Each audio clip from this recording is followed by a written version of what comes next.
블랙 먼데이. 어제는 블랙 먼데이였습니다. 주식시장은 대폭락했고요. 투자자들은 비명을 질렀습니다. 가장 직접적인 원인이 된 건 미국의 물가였어요. 미국 물가가 올라도 너무 오르면서 이렇게 인플레이션이 너무 심해지면 정부가 금리를 올릴 수밖에 없고, 그러면 경기 침체가 오는 게 당연한 수순이다 보니까 야, 경기 침체 오기 전에 주식 빼자. 이렇게 된 거죠. 외국인도 빼고 내국인도 빼고 주식시장은 폭락하고 거의 쇼크 상황인데, 문제는 이게 끝이 아닐 것 같다는 전망이에요. 참 좋은 경제연구소 이인철 소장과 함께 짚어보겠습니다. 이인철 소장님, 안녕하세요. 예, 안녕하세요. 코스피 3%, 코스닥 4% 하락. 이게 어느 정도 폭락입니까?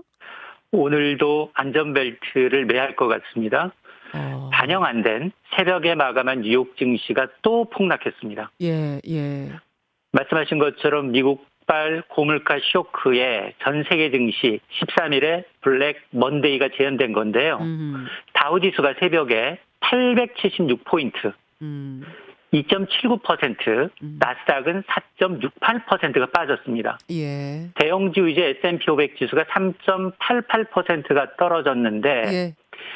가장 큰 이유, 현지 시간으로 14일, 15일 미국의 공개시장위원회 회의가 열립니다. 네. 한국은행이 이 금리 결정하는 회의랑 비슷합니다. 네.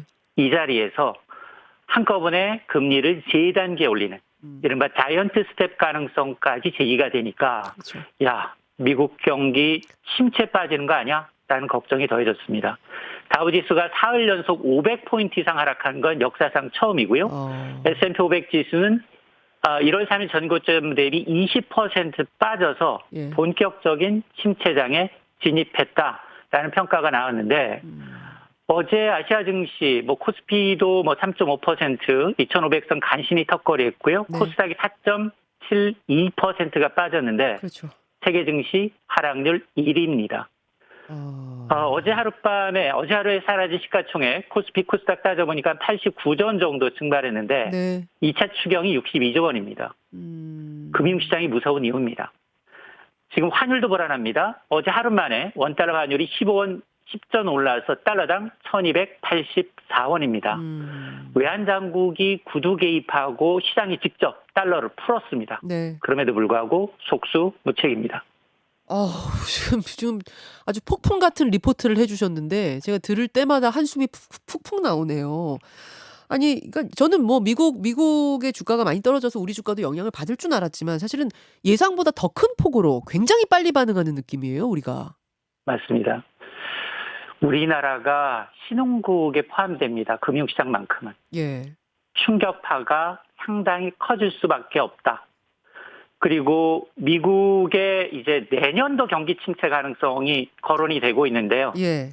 우리가 늘상 얘기하는 미국의 2년물, 10년물, 단기 금리 차가 역전이 됐습니다. 이 얘기는 뭐냐? 연준이 빅스텝, 자이언 스텝으로 금리를 인상할 것 같으니 단기 금리는 올라가는데, 자, 그렇게 빠르게 금리를 올리다 보니까 중장기적으로 보니까 미국 경기는 안 좋아질 수밖에 없네요. 그렇죠. 단기 10년물은 떨어지고 있는 겁니다. 이렇게 장단기 금리 역전 현상이 발생하면 미국은 늘 12개월에서 18개월 후 예. 경기 침체에 접어들었습니다. 그랬었죠. 자, 그러다 보니까 미국 기대했던 5월 소비자 물가 지수, 그래 3월이 정점일 거야 라고 생각했는데 아니었습니다. 1년 전에 비해서 8.6% 뛰어서 1981년 12월 이후 40여 년 만에 가장 높습니다. 네. 그러다 보니 이거 이제 세계은행이 경고했던 1970년대식 S의 공포, 스태그플레이션 공포가 확산되고 있는 겁니다. 그 가운데 가장 빠르게 돈을 빼서 충격을 받는 게 신흥국입니다. 우리가 지금 신흥국에 속해 있고요. 미국과 금리 격차가 벌어지지 않기 위해서 지금 세계에서 어떤 일이 벌어지고 있느냐. 예. 55개국에서 60여 차례 금리를 이미 올렸습니다. 예. 그리고 추가 인상을 준비하고 있습니다. 예. 이게 최근 20여 년 만에 가장 빠른 속도로 전 세계가 동시에 이 돈을 흡수하면서 금리를 올리고 있는 겁니다. 이 터널이라고 치면 이 터널이 언제쯤 끝날 걸로 보세요? 영화 싱크홀 보셨어요? 예, 봤습니다. 집이 땅속으로 내려앉는 것도 무서운데, 네. 비 오고 집안 약해지니까 2차로 땅속으로 더 내려갑니다. 맞아요. 그러니까 현재 주식시장 상황도 상당히 유사하다. 예측 불허다. 가장 낙관적인 게 증권사 전문 애널리스트들이에요. 예. 매도 리포트가 1년에 거의 없습니다. 계속 사자. 예, 지금은 그렇죠. 아니다. 이제 코스피 2,500 무너지면 2,400이 저점이고 계속 그런 얘기를 하지만 근데 미국은 이제야 본격적으로 그동안 풀어놓았던 달러를 챙기고 있습니다. 곡창지대, 에너지 대국 간 전쟁 장기화되면서 전 세계가 한 번도 경험하지 못한 반세기 만에 하이퍼 인플레이션을 경험하고 있습니다. 네, 네. 물가 미국 8%가 끝이 아니라 9% 얘기 나오고 있고요. 우리나라 5% 물가 끝이 아니라 6% 얘기 나오고 있습니다. 세계은행은 지난해 세계 경제가 이제 팬데믹에서 벗어나면서 5.7% 성장했는데 네. 올해는 2.9%. 자, 내년과 내후년 나아져야 할 텐데 각각 3% 예상하고 있습니다. 최악의 경우 내년 1.5%로 떨어질 수도 있다. 물론 최악의 시나리오, 가정을 더한 건 하지만, 예. 그러나 우리는 지금 수출에 기대고 있거든요. 그렇죠. 이 미국과 중국의 경기가 둔화되면 우리는 직격탄을 받습니다. 그렇죠. 수출 안 증시가 6개월 정도 경기를 선행한다 하더라도 미국의 내년 경기 침체 가능성 전문가들 70% 정도로 보고 있어요. 네. 자, 그러면 전문가들조차도 내년 상반기까지 이런 금융시장 조정이 이어지겠다라는 얘기인데요. 전 이것도 상당히 낙관적이라는 생각이 드는 게 미국 증시는 지금까지 10년 동안 조정다운 조정을 한 번도 받지 않았습니다. 그래요? 미국 증시는? 네. 계속 호황이었어요, 증시가? 그렇습니다. 예. 그럼 이번에 오면 크게 올 수 있다는 얘기예요? 그러니까 마음의 준비를 좀 단단히 하라. 이게 사실은 전망은 예측의 범위인데요. 네. 예측은 신의 영역입니다. 예. 그래서 대응을 해야 한다. 지금 상당히 현금을 갖고 있으면 나중에 기회가 오기 때문에 지금과 같은 암울한 시기에 미리 내다보고 덥석 이제 참여하지는 말아야 될 것 같습니다. 알겠습니다. 저희가 우리 주식시장을 가지고 지금 얘기하고 있는데 나는 주식 없어 괜찮아가 아니라 주식시장은 전체적인 경기를 보여주는 상징물이기 때문에 여러분 이걸 분석하고 있는 거예요.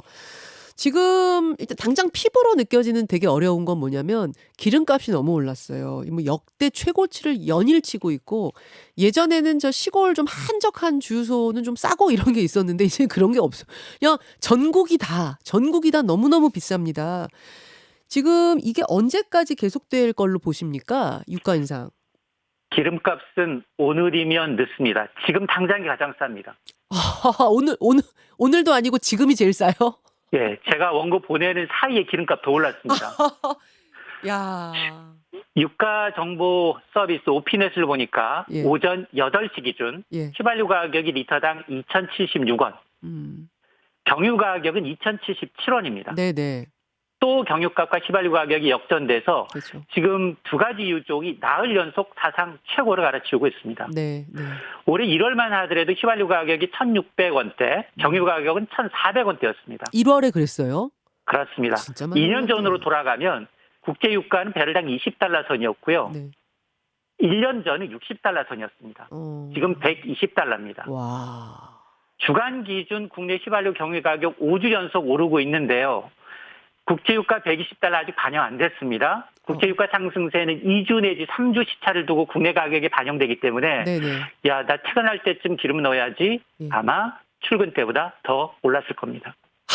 저 그렇게 말씀하시니까. 근데 이 소장이 그런 게 있어요. 괜히 기름 넣을 때 가득 못 넣는 게 이게 원체 비싸니까 손이 떨리기도 하고 그 사이에 조금 또 인하되지 않을까 해서 가득 넣으려다가 조금 넣거든요. 근데 앞으로도 이게 내려갈 기미가 안 보이니까 지금 가장 많이 넣는 게 좋겠군요. 그렇습니다. 야 이거 참 어떡하나 싶은데 정부가 하도 이러니까 유류세를 일단 지난달에 인하를 했어요. 그런데 그게 지금 반영이 되고 있는데도 이런 거예요? 맞습니다. 국제유가 오름세가 너무 빨라서 예. 유류세 인하 효과가 실종됐습니다. 네. 지금 저도 서울 시내 이제 상암동은 경기와 부근인데 최저가 검색해보면 리터당 2,000원 이하 휘발유 주유소는 없습니다. 없어요. 국제유가 치솟는 이유 크게 세 가지입니다. 6의 본격적인 여름 휴가철이 시작이 됐습니다. 네, 네. 드라이빙 시즌 6월과 8월 사이에 네. 연중 휘발유 소비가 가장 많은데 미국은 전 세계 휘발유의 35%를 소비합니다. 그렇군요. 그런데 미국의 원유 재고가 가격이 많이 올라도 갤런당 지금 $5 돌파했다고 하는데요. 그래서 갤런이라는 게 한 3.78리터예요. 네, 네. 우리나라 이제 리터로 환산하면 1,700원대입니다. 예. 부럽죠. 연초만 하더라도 1,200원대였거든요. 그래서 두 번째는 이제 중국 도시 봉쇄가 풀리다 보니까 이 수요가 가파르게 늘 것으로 보입니다. 여기다 오페크 플러스라는 산유국 13개, 비산유국 10개 협의체가 증산 결정했거든요. 네. 7월과 8월 하루에 한 64만 배럴 정도 증산하겠습니다라고 했는데, 전 세계 하루 소비량이 0.7% 정도입니다. 자, 이러다 보니 국제유가는 계속해서 오르고 있는 겁니다. 이게 지금 우리가 할 수 있는 대책은 뭔가요? 이 상황에서? 별로 없어요.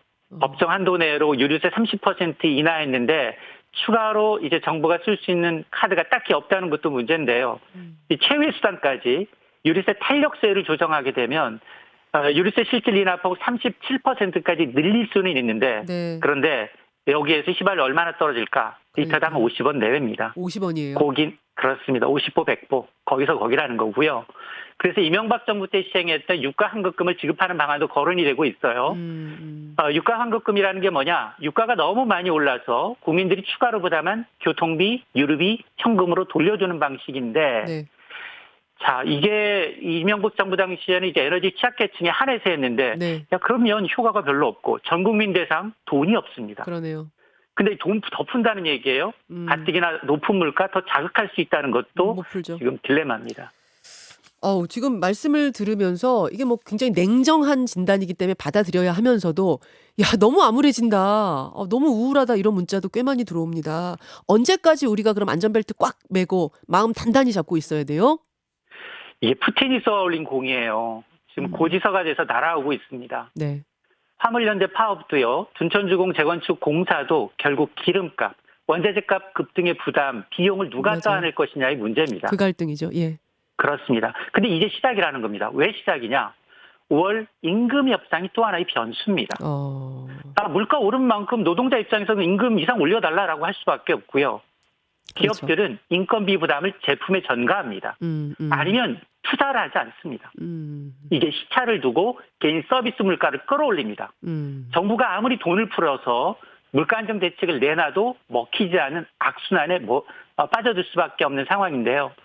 노사정이 정말 머리를 맞대고 조금씩 양보하면서 타협안을 이끌어내야 하는데, 근데 지금 국회는 이 물가나 경제 사정보다는 굉장히 원구성조차 안 되고 있는 상황이어서 참 걱정됩니다. 여기까지 지금의 상황 여러분 너무 암울한 얘기하는 거 아니에요? 너무 비관적인 거 아니에요? 이런 문자 주시지만 지금 상황이 비관적입니다. 미국의 물가 8.6% 올랐고 주식시장 대폭락했습니다. 상황이 비관적인데 비관적이지 않게 얘기할 방법도 없네요. 진단해봤습니다. 이인철 소장님 고맙습니다. 네, 고맙습니다. 김현정의 뉴스쇼는 시청자 여러분의 참여를 기다립니다. 구독과 좋아요, 댓글 잊지 않으셨죠? 알림 설정을 해두시면 평일 아침 7시 20분 실시간 라이브도 참여하실 수 있습니다.